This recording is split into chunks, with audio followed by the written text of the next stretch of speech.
కన్నీళ్లు తొడటానికి, వాళ్ళని ఓదార్చడానికి నిన్న జగన్ రెడ్డి మాటల్లో కాన్ఫిడెన్స్ కార్యకర్తలకి నాయకులు దక్కపోయేపాటికి మళ్ళీ ఉదయం సజ్జల రామకృష్ణారెడ్డి వచ్చి మీడియా ముందు మళ్ళీ అసత్యాలు అబద్ధాలు ప్రచారం చేస్తూ ఉన్నాడు. పూర్తిగా ఇవాళ ఏదైతే చీఫ్ సెక్రటరీ జవహర్ రెడ్డి బాధ్యత వహించాలి, ఈ అల్లంలో కానీ ఈ జరిగిన కార్యక్రమాలన్నీ కూడా ఏదైతే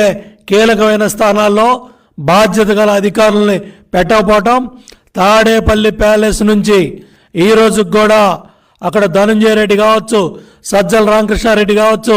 రఘురామరెడ్డి కావచ్చు, ఎవరైతే అధికారులు ఉన్నారో వీళ్ళందరి కనుసన్నల్లో ఈ కార్యక్రమాలు జరుగుతున్నాయి. ఆంజనేయులు, రఘురామరెడ్డి, ధనంజయ రెడ్డి, జవహర్ రెడ్డి వీళ్ళందరూ కూడా కలిసి ఇవాళ